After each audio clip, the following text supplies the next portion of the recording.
আমৃত্যু ভালোবাসি তোকে। পর্ব ৩। লেখিকা সালমা চৌধুরী। তোমাদের সঙ্গে রয়েছি আমি, প্রীতম। তো চলো উইদাউট ওয়েস্টিং এনি টাইম আজকের পর্ব শুরু করা যাক। কোনো এক আশঙ্কায় আবিরের মাথায় চিনচিন ব্যথা অনুভব হয়। ভীতিতে রুদ্ধ হয় তার শ্বাস। বারান্দায় দাঁড়িয়ে আনমনে কি যেন ভেবে যাচ্ছে আবির। দূরে ওই চাঁদরার দিকে তাকিয়ে আছে। চক্ষু যুগল এক মুহূর্তের জন্য সরছে না। পল্লবও পড়ছে না একটিবার তার দুর্বোধ্য দৃষ্টি। হঠাৎ কারো অস্তিত্ব বুঝতে পেরে সাবলীল ভঙ্গিতে নড়ে চড়ে দাঁড়ায়। দৃষ্টি সরিয়ে নেয় চাঁদ থেকে। ঘাড় ঘুরিয়ে দেখে নেয় মানুষটাকে। তারপর ধীর স্থির কণ্ঠে জানতে চায়, কিছু হয়েছে? তানভীর সরল মনে বলে, বড় আব্বু বুঝতে পেরে গেছে তুমি মারপিট করেছো। তাই তোমাকে সাবধান করতে বলেছে যেন মারপিট আর রাজনীতিতে না জড়াও। আর কিছু? অবহেলায় প্রশ্নটা করল আবির। না তেমন কিছু না, ব্যবসার হাল ধরতে বলল। তানভীর উত্তর দিল। আবির, আচ্ছা ঠিক আছে, আর কিছু বলবি? তানভীর, ভাইয়া মাথা ঠান্ডা করো তুমি। বাদ দাও প্লিজ। আমি তোমাকে শুধু জানিয়েছিলাম বিষয়টা। তুমি যে এভাবে দেশে চলে আসবে আর এইভাবে ঝামেলা হবে, এটা আমি ভাবতে পারিনি। বুঝতে পারলে আমি আগেই ব্যাপারটা সলভ করে ফেলতাম। আবির, তুই আমায় বাদ দিতে বলছিস? বাহ। তানভীর, আমি ওইভাবে কিছু বলিনি ভাইয়া। যা হবার তো হয়েছে। তুমি যা করেছো এরপর আশা করি আর কিছু হবে না। তাই বলছিলাম ওইসব চিন্তা বাদ দিয়ে একটু রেস্ট নাও। অনেকটা জার্নি করে এসেছো। আবির, আচ্ছা তুই এখন যা। এরপর থেকে আমার ব্যাপারে তোকে যেন কেউ কিছু না বলে, এটা সবাইকে বলে দিস। এত বছর বাইরে ছিলাম, এখন তো আমি বাড়িতে আছি। যার যা কথা সব যেন আমায় বলে সরাসরি। আর আগামীকাল 12টার আগে কেউ যেন ডাকতে না আসে আমায়। তানভীর, আচ্ছা, আসছি আমি। এতক্ষণে মেঘে ঢেকে গেছে চাঁদ। অসীম দূরত্বে তাকিয়ে কি যেন ভাবছে ছেলেটা। তারপর রুমে ঢুকে দরজা আটকে ব্যাগ থেকে একটা সিগারেট বের করে।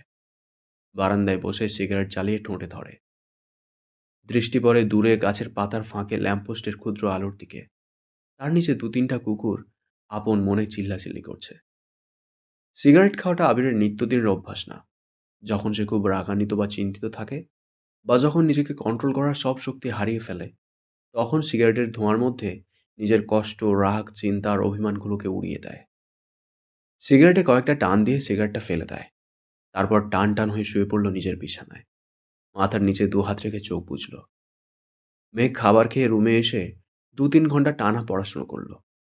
এইচএসসি পরীক্ষা শেষ হলো ১ মাসও হয়নি, কিন্তু পড়াশুনো যেন ৩ গুণ বেড়ে গেছে। অ্যাডমিশন একটা মস্ত বড় যুদ্ধ, যার একমাত্র অস্ত্র হলো পড়াশুনো। তার সাথে অঙ্গাঅঙ্গিভাবে জড়িয়ে আছে ভাগ্য। এইচএসসির রেজাল্ট কবে দেবে ঠিক নেই, পাশ করবে কিনা তাও জানা নেই, কিন্তু অনিশ্চিত ভবিষ্যতের জন্য প্রস্তুতি আগেভাগেই নিতে হচ্ছে। বয়সের তুলনায় মেয়েটা পড়াশোনায় একটু বেশি এগিয়ে গেছে। ১৮ বছর বয়সে পা দিল সবেমাত্র ২ মাস হয়েছে। তার মধ্যে এইচএসসি পরীক্ষা শেষ। কয়েক মাস পরে সে স্নাতক শিক্ষার্থী হতে চলেছে। ভাবতেই কেমন যেন নিজেকে বড় বড় মনে হয় মেঘের। পড়াশোনা শেষ করে নিজের বিছানায় শুয়েছে। হাতে তার নতুন মোবাইল। কি করবে কি সে? না আছে ফেসবুক, আর না আছে অন্য কোনো অ্যাকাউন্ট। ইউটিউবে ঢুকে কয়েকটা ভিডিও দেখে মোবাইল রেখে দেয়। শুয়ে ভাবতে লাগে, আবির ভাইয়াকে ধন্যবাদ জানানো দরকার। কিন্তু সে তো ভয়ে দাঁড়াতেই পারবে না আবিরের সামনে। পুরনো স্মৃতিগুলো ভাবতে থাকে। মেঘ সবেমাত্র পঞ্চম শ্রেণীতে উঠেছিল। বয়সের গণ্ডি ৯-১০-এর মাঝামাঝি। তখন মেঘের একটা বন্ধু হয়েছিল, নাম জয়। সেটা স্কুলে নতুন এসেই বন্ধুত্ব করেছিল মেঘের সাথে। ছোটবেলা পিচ্চিদের বন্ধুত্ব যেমন ছিল, চকলেট শেয়ার করা, টিফিন শেয়ার করা, একসাথে খেলাধুলো করা, একটা সপ্তাহও হয়নি তাদের বন্ধুত্বের। ৭ দিনের মাথায় আবির স্কুলে গিয়ে মেঘকে আর জয়কে একসাথে খেলতে দেখে। স্কুলের সবার মাঝখানে মেঘের গালে কয়েকটা থাপ্পড় বসিয়ে দিয়েছিল, আর রাগান্বিত স্বরে বলেছিল, তোকে যদি আর কোনোদিন কোনো ছেলের সাথে কথা বলতে বা খেলতে দেখি, তাহলে তোর খবর আছে। তারপর বোনকে টানতে টানতে বাড়িতে নিয়ে আসে। একটাবার বোনের দিকে তাকিয়েও দেখেনি। দু গালে আবিরের ৫ আঙুলের দাগ বসে গেছিল। সেই যে থাপ্পড় দিয়েছিল, মেঘ ১ সপ্তাহ জ্বরে পড়েছিল। মেঘ ছোটবেলা থেকেই খুব অভিমানী ছিল। ছোট্ট মেয়েটা এই থাপ্পড়ের ভয়ে আর আতঙ্কে আর কখনো আবিরের দিকে চোখ তুলে তাকায়নি। কথা বলা তো দূরের বিষয়, আবির বাসায় থাকাকালীন রুম থেকে বেরই হয়নি মেঘ বালিকা। আবিরও কখনো খোঁজ নেয়নি মেয়েটার। ছোট্ট মেঘের মনে তখনই জন্ম নেয় আবির ভাইয়ের প্রতি অভিমান, সীমাহীন অভিযোগ, কষ্ট আর বিতৃষ্ণা। ২ বছর পর দেশ ছাড়ে আবির। এই সময়ের মাঝে মেঘ আবিরের সাথে এক টেবিলে খেতেও বসত না। আবিরকে দেখলেই যেন ছুটে পালাতো মেঘ। আবির বিদেশে চলে যাওয়ার পর মেঘ আবিরের ভয় থেকে নিজেকে সাবলীল করে আপন মনে রাজত্ব করতে থাকে খান বাড়িতে। আবিরের পাশের রুমটাই তার দখলে চলে আসে। আবির থাকলে হয়তো কখনোই সে এই রুমে আসতো না। বিদেশ যাওয়ার পর আবির সবার সাথে ভিডিও কলে কথা বলেছে, কিন্তু কথা হয়নি মেঘের সাথে। দু একবার মেঘের কথা জিজ্ঞেস করেছিল ঠিকই, কিন্তু মেঘ আতঙ্কে কথা বলতে চায়নি। এরপর থেকে আবিরও কখনো মেঘের কথা জিজ্ঞেস করেনি। এত বছর পর ভাই বাড়িতে এসেছেন, এখনও দেখা হয়নি তার সাথে। এরই মধ্যে মারপিট করে ফেলেছেন। ছোটবেলায় অনুভূতি প্রকাশ করতে না পারলেও আজ আবিরের কর্মকাণ্ডের কথা শুনে মেঘের মনে একটা নামই ঘুরপাক খাচ্ছে। সেটা হলো হিটলার। হিটলারের সাথে আবিরের কতটা মিল বা বেমিল তা বিবেচনা করার বিন্দুমাত্র ইচ্ছে নেই তার। মাথায় একটাই চিন্তা ঘুরছে, ধন্যবাদ জানো উচিত। কিন্তু সে কি আদৌ কথা বলতে পারবে হিটলারের সাথে? এসব ভাবতে ভাবতে ঘুমিয়ে পড়ল সে। ভোরবেলা থেকেই বাড়িতে রান্নার ধুম পড়ে যায়। তিন ভাই সকাল সকাল খেয়ে অফিসে চলে যায়। মিম আর আদিও স্কুলে চলে যায়। মেঘ ঘুম থেকে ওঠে ৮টায়। রাত জাগার কারণে সকালে উঠতে পারে না সে। মাঝে মাঝে গোসল করে খেয়ে বের হয়, মাঝে মাঝে এমনিতেই চলে যায়। ১০টা থেকে ২টা পর্যন্ত বাইরে কোচিং, তারপর টিউশনি শেষ করে বাড়ি ফিরে ফ্রেশ হয়ে খেয়ে একটু ঘুমায়। বিকেলে একটু হই হুল্লোড় করে তারপরে পড়াশুনো করে। এই তার বর্তমান জীবন। আজও তার ব্যতিক্রম হলো না। খেয়ে কোচিংয়ের উদ্দেশ্যে বেরিয়ে পড়েছে। বাসার গাড়িই তাকে দিয়ে আসে, আবার কল দিলে গিয়ে নিয়ে আসে। ঠিক ঠিক ১২টায় ঘর থেকে বের হয় আবির। ধীর গতিতে নিচে আসে।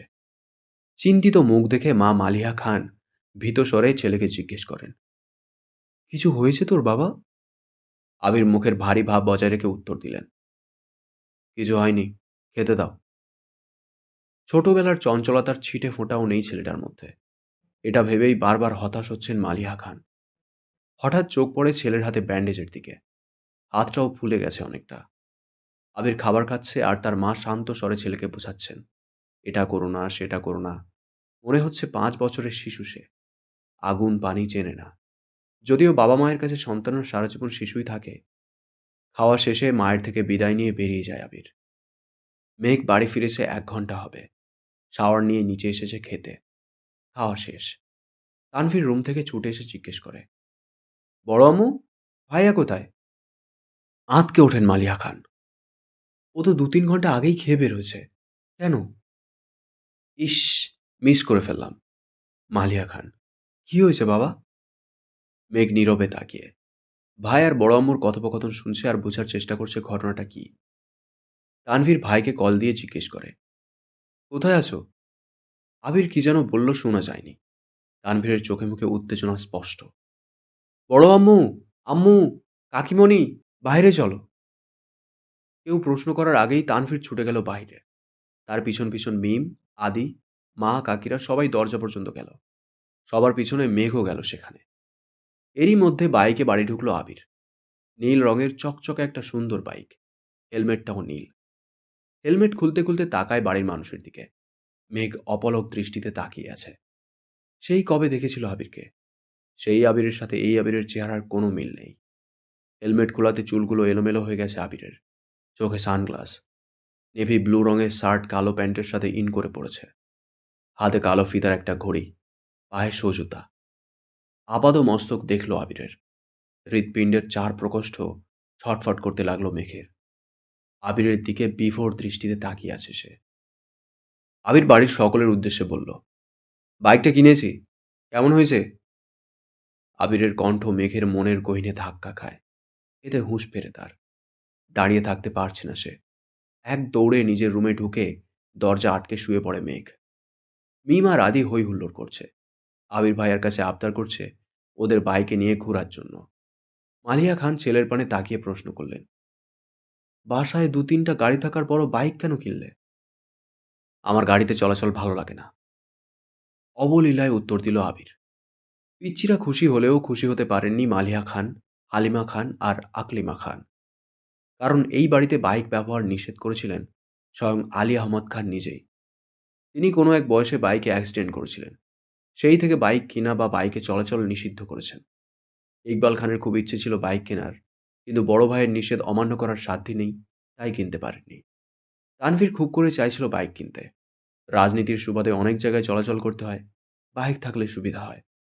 বাবা মোজাম্মেল খানকে বলেও ছিল সে, কিন্তু বাবার এক কথা, তোর বড়বাবু বাইক পছন্দ করে না, তোর দরকার পড়লে তুই একটা গাড়ি সব সময় ব্যবহার করিস, তারপরও বাইক কেনার নাম মুখে নিস না। আবির বাড়ি ফিরেছে 24 ঘন্টা হবে হয়তো, এর মধ্যেই বাইক কিনে ফেলেছে। এর পরিণাম কি হবে তা ভেবেই ভয়ে আঁতকে যাচ্ছেন বাড়ির 3 বউ। অষ্টাদশীর হৃদয় কাঁপছে, কেমন জানি অস্থির লাগছে সবকিছু।